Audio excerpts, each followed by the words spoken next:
الحمدللہ رب العالمین الصلاۃ والسلام علی رسول اللہ صلی اللہ علیہ وسلم۔ ہم اور ہمارے لیڈرز، ان اللہ لا یغیر ما بقوم حتی یغیر ما بانفسہم، اللہ تعالیٰ اس قوم کی حالت کو نہیں بدلتا۔ کس قوم کی حالت کو نہیں بدلتا؟ جو خود کو نہیں بدلتے، تو کیا آپ تیار ہیں اپنے آپ کو بدلنے کے لیے؟ دوسری بات، کیا ہم دین پر چل رہے ہیں؟ کیا ہمیں معلوم ہے دین کسے کہتے ہیں؟ یہ سوال یاد رکھیں۔ اگر آپ گزشتہ 80 سالوں پر نظر ڈالیں گے تو آپ کو پتہ چلے گا کہ یورپ اور امریکہ نے محنت کر کے ترقی کی ہے، مگر اللہ تعالیٰ کی شان دیکھیے کہ اس نے مسلم کنٹریز کو راتوں رات دولت سے مالا مال کر دیا۔ کیا یہ اللہ تعالیٰ کا ہم پر بڑا فضل نہیں ہے؟ نہ صرف دولت دی ہے بلکہ قوت بھی دی ہے۔ سب سے غریب ملک افغانستان کو دیکھو، نے 2 بڑی قوتوں کو پسپا کر دیا ہے۔ کیا اللہ کی مدد نہیں ہے ان کے ساتھ؟ یاد رکھیے، جب اللہ تعالیٰ نے نعمتیں دی ہے تو پھر اگر ہم اس کا شکر ادا نہیں کریں گے تو پھر فتنے و فساد میں مبتلا ہو جائیں گے، اور یہی بات اس حدیث میں کہی گئی ہے۔ ہمیں بدلنا ہوگا۔ کیا ہم بدلنے تیار ہیں؟ آج ورلڈ کی اکنامی مسلمز کے ہاتھوں میں ہے۔ تقریباً 70% ورلڈ آئل ریزروز مسلم کے پاس ہے، اور پھر ہمارے پاس قرآن کا بہترین نظام بھی ہے۔ اس کے باوجود ہم ورلڈ کو لیڈ نہیں کر رہے ہیں۔ وہ کیوں؟ کیونکہ ہم نے امر بالمعروف و نہی عن المنکر کو ترک کر دیا ہے، اور نتیجہ دعا قبول نہیں ہوگی۔ اور پھر دوسری بات، یہ اس وقت تک قائم نہیں ہوگا جب تک ہم سب سے پہلے اپنے نفسوں کو یعنی دلوں کو نہ بدلیں۔ کیا مطلب ہے؟ اللہ تعالیٰ قرآن میں فرماتے ہیں، کسی قوم کی حالت اللہ تعالیٰ نہیں بدلتا جب تک کہ وہ خود اسے نہ بدلیں جو ان کے دلوں میں ہیں۔ دلوں کو بدلنا ہوگا۔ نفس کے خلاف جہاد کی بات ہو رہی ہے۔ ہر برے کام کو دل میں برا سمجھنا اور اس سے دور رہنا ہے۔ دلوں سے نفاق، وہ حسد، وہ نافرمانی کو نکالنا ہوگا، اور اسے ایمان، وہ خیر خواہی، وہ اطاعت سے بھرنا ہوگا۔ جس کا اور جن کاموں کا حکم دیا گیا ہے، آج ہماری میجورٹی جن کاموں کا حکم دیا گیا ہے وہ نہیں کرتی ہے، جیسے کہ نماز نہیں پڑھتی ہے اور نہ پراپر زکوٰۃ دیتی ہے، جو گمراہی ہے۔ جھوٹ مت بولو، امانت میں خیانت مت کرو، دھوکہ مت دو تو دھوکہ دیتے ہیں۔ کیا ہم اپنے آپ کو بدلنے کو تیار ہیں؟ سب سے پہلے بات کرتے ہیں دین کسے کہتے ہیں۔ کیا آپ کو معلوم ہے دین کسے کہتے ہیں؟ محمد صلی اللہ علیہ وسلم نے فرمایا، الدین النصیحہ۔ دین کا مطلب ہے نصیحہ، ایڈوائس اینڈ سنسیئرٹی، یعنی سچائی، خلوص اور خیر خواہی کا نام دین ہے۔ کس سے ہونا ہے؟ اس حدیث میں 3 باتیں ہیں، اللہ تعالیٰ اور قرآن اور رسول صلی اللہ علیہ وسلم، imams, leader of Muslims and general Muslims. اس کا کیا مطلب ہے؟ اللہ سے اگر ہمیں محبت ہے تو محمد صلی اللہ علیہ وسلم کی اطاعت کرنا ہے، سچے دل سے اور خلوص سے، اور قرآن کے ہر حکم پر عمل کرنا ہے، اور اگر کہیں خلاف ورزی ہوتی ہے تو فوراً توبہ کرنا ہے، اس کو کہتے ہیں توبۃ نصوحہ۔ اور پھر لیڈروں سے سچے دل سے ان کی اطاعت کرنا ہے اس وقت تک جب وہ اللہ و رسول کی اطاعت بجا لاتے ہیں، تو اگر وہ گمراہی پر چلتے ہیں تو پھر ان کی اطاعت واجب نہیں ہے، اور پھر عام مسلمانوں سے خیر خواہی کے ساتھ رہنا ہے۔ تو آئیے دیکھتے ہیں کہ واقعی ہمیں اللہ و رسول سے سچی محبت ہے۔ اس کا ٹیسٹ کیسا ہوگا؟ اس کا سمپل جواب ہے، زندگی قرآن و سنت کے مطابق ہے یا نہیں ہے۔ اور دوسری بات، کیا ہم اختلافات میں اللہ و رسول صلی اللہ علیہ وسلم کے ارشادات پر عمل کرتے ہیں یا نہیں، یا اپنے پیر و مرشد و لیڈر کو ہی فالو کرتے ہیں؟ اپنے دل میں جھانک کر دیکھیے، کھلے الفاظ میں اللہ تعالیٰ کا اعلان ہے، اگر کسی چیز میں اختلاف کرو تو اسے لوٹاؤ اللہ تعالیٰ کی طرف اور رسول صلی اللہ علیہ وسلم کی طرف۔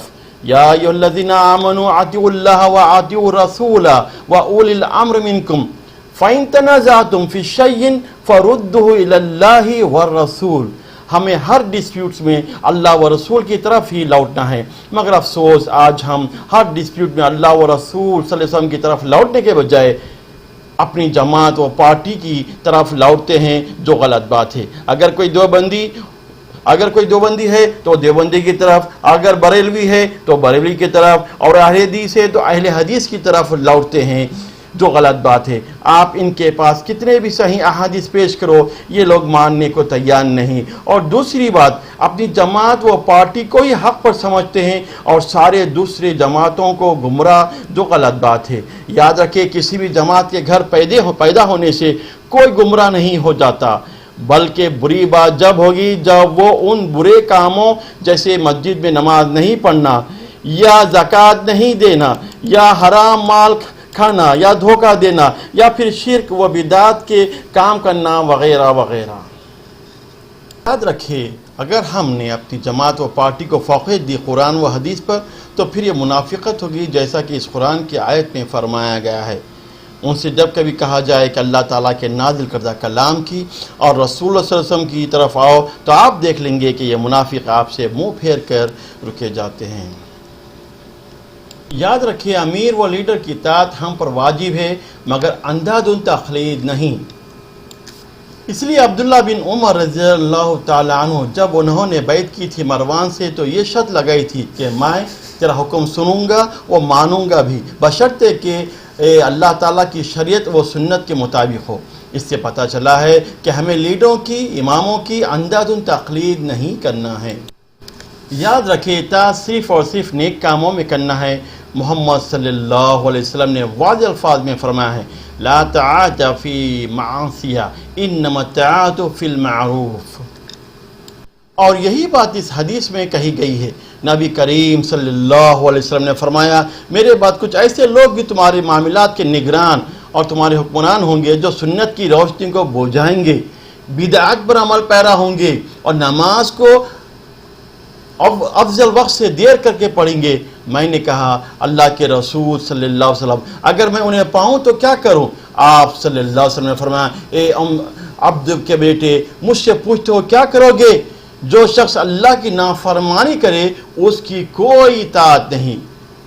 کیا ہم تیار ہیں اندھادھند تقلید کو چھوڑنے کے لیے؟ اپنے دل میں اس کا جواب دیجئے۔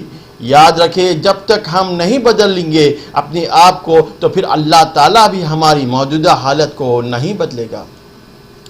پھر محمد صلی اللہ علیہ وسلم نے صاف الفاظ میں فرمایا ہے کہ وہ شخص تباہ ہو گیا جو برے رولرز کی، وہ امیر کی پیروی کرتا ہے۔ سلمہ رضی اللہ عنہ سے روایت ہے، رسول اللہ صلی اللہ علیہ وسلم نے فرمایا، تم پر ایسے امیر مقرر ہوں گے جن کے تم اچھے کام بھی دیکھو گے اور برے بھی۔ پھر جو کوئی برے کام کو برا جانے وہ گناہ سے بچا، اور جس نے برا کہا وہ بھی بچا، لیکن جو راضی ہوا اور اسی کی پیروی کی تو وہ پھر برباد ہو گیا۔ لوگوں نے عرض کیا، یا رسول اللہ صلی اللہ علیہ وسلم، ہم ان سے لڑے؟ آپ صلی اللہ علیہ وسلم نے فرمایا، نہیں، جب تک وہ نماز پڑھتے رہیں۔ مگر یاد رکھے، ظالم کا کبھی سپورٹ نہیں کرنا، ورنہ اللہ کے عذاب کے لیے تیار ہو جاؤ۔ لیکن آج دیکھنے میں آیا ہے کہ لوگ اپنے ماں باپ، بھائی بہن کا سپورٹ کرتے ہیں ناانصافی کے کاموں میں، ان کی اصلاح کرنے کے بجائے ان کے برے کاموں میں ان کا سپورٹ کرتے ہیں، جو اللہ تعالیٰ کی ناراضی کا سبب بنے ہوئے ہیں۔ کیا ہم تیار ہیں اپنے آپ کو بدلنے کے لیے؟ کیا آپ کو پتہ ہے سب سے افضل جہاد کون سا ہے؟ ظالم بادشاہ یا ظالم حاکم کے پاس انصاف کی بات کہنا سب سے افضل جہاد ہے۔ یاد رکھیے، آخری درجے کا ایمان، وہ آخری درجے کا جہاد کیا ہے؟ برائی کو اپنے دل میں برا سمجھنا، یہ آخری درجے کا جہاد بھی ہے اور آخری درجے کا ایمان بھی ہے۔ اس کے بعد کوئی ایمان نہیں، ذرہ بھر کا ایمان بھی نہیں ہے۔ یاد رکھیے، اگر کوئی شخص مسلمانوں کا والی یعنی افسر، حاکم بنایا گیا اور اس نے ان کے معاملے میں خیانت کی اور اسی حالت میں مر گیا، تو اللہ تعالیٰ اس پر جنت کو حرام کر دیتا ہے۔ دیکھا آپ نے، جنت حرام ہے کس پر؟ ایسے لوگوں پر جو خیانت کرتے ہیں اور اسی حالت میں مرتے بھی ہیں۔ یاد رکھیں، سرکاری نوکری ہو یا خانگی ہو، وہ ایک امانت ہے، اس میں خیانت نہیں کرنا، رشوت لے کر یا وقت پر تکمیل نہیں کر کے۔ کیا ہم تیار ہیں اپنے آپ کو بدلنے کے لیے؟ اب ہم بات کرتے ہیں مسلمانوں کے ساتھ ہمیں کیسے پیش آنا ہے۔ یاد رکھیں، محمد صلی اللہ علیہ وسلم جب بیعت لیتے تھے تو آپ صلی اللہ علیہ وسلم مسلمانوں سے خیر خواہی کی بیعت لیتے تھے۔ اس سے آپ کو اندازہ ہو گیا کہ یہ کتنا اہم موضوع ہے، یہ ایمان کا اہم جز ہے۔ ہر مسلمان سے خیر خواہی کے ساتھ رہنا ہے۔ رسول اللہ صلی اللہ علیہ وسلم نے فرمایا تم میں سے کوئی شخص ایماندار نہ ہوگا جب تک اپنے بھائی کے لیے وہ نہ چاہے جو اپنے نفس کے لیے چاہتا ہے۔ کیا ہم تیار ہیں ایمان والے بننے کے لیے؟ تو پھر اپنے آپ کو بدلنا ہوگا۔ تو آئیے قسم کھاتے ہیں آج کے بعد سے ہم اپنے بھائی کے لیے ریئل میں حقیقت میں ویل وشر بنیں گے۔ مزید رسول اللہ صلی اللہ علیہ وسلم نے فرمایا کہ مسلمان وہ ہے جس کے ہاتھ و زبان سے دوسرے مسلمان محفوظ رہے، مگر آج ہم لوگ حسد و چغلی و غیبت و ایک دوسرے کے دشمن بنے ہوئے ہیں، زبان سے کوئی بھی محفوظ نہیں ہے۔ کیا ہم تیار ہیں مسلمان بننے کے لیے؟ کیا ہم تیار ہیں اپنے آپ کو بدلنے کے لیے؟ یاد رکھیں ہم اپنے بھائی کی بد پیچھے چغلی غیبت نہیں کرنا ہے، اور جو کوئی بد پیچھے چغلی غیبت کرتا ہے تو اسے خبر میں ضرور عذاب ہوگا۔ اسی وجہ سے رسول اللہ صلی اللہ علیہ وسلم نے فرمایا اپنے بھائی کی مدد کرو، خواہ وہ ظالم ہو یا مظلوم۔ ایک صحابی رضی اللہ تعالیٰ نے عرض کیا یا رسول اللہ علیہ وسلم جب وہ مظلوم ہو تو میں اس کی مدد کروں گا، لیکن آپ کا کیا خیال ہے جب وہ ظالم ہوگا پھر میں اس کی مدد کیسے کروں؟ حضرت صلی اللہ علیہ وسلم نے فرمایا کہ اس وقت تم اسے ظلم سے روکنا، کیونکہ یہی اسی کی مدد ہے۔ In the last but not the least, ہم اور ہمارے لیڈر کیسے ہونا چاہیے، اس سلسلے میں آپ کو ایک شاندار پریکٹیکل واقعہ سناتا ہوں جو بتاتا ہے کہ ہم اور ہمارے لیڈر کیسے ہونا ہے۔ جمعے کا دن تھا، عمر رضی اللہ تعالیٰ عنہ جمعے کا خطبہ شروع کیے تھے۔ اچانک ایک نوجوان اٹھتا ہے اور کہتا ہے کہ ہم آپ کی بات نہیں سنیں گے جب تک آپ ہمیں وضاحت نہ کر دیں۔ عمر رضی اللہ تعالیٰ عنہ خطبہ روک دیتے ہیں اور اس سے پوچھتے ہیں کہ کیا وضاحت چاہیے؟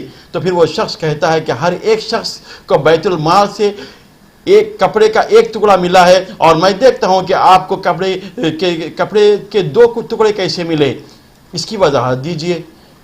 دیکھا آپ نے کیسے نوجوان ریولیوشن سے لاتے ہیں۔ وہ بے خوف ایک امیر المومنین سے پوچھتا ہے، بالکل آمنے سامنے، وہ بھی ان سے جس سے مدینہ کا ہر شخص ڈرتا ہے۔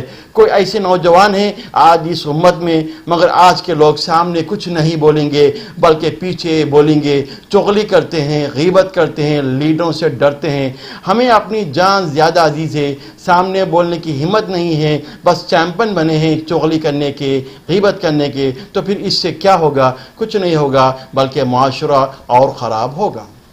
کیا ہم تیار ہیں اپنے آپ کو بدلنے کے لیے، حق گوئی سے پیش آنے کے لیے اور خیر خواہ بننے کے لیے؟ تو پھر اسی کا نام ہے دین، اور پھر اللہ تعالیٰ کی مدد آئے گی اور پھر ہم اس دنیا کو لیڈ کریں گے انشاءاللہ۔ وآخر دعوانا ان الحمد للہ رب العالمین۔ جزاک اللہ خیرا۔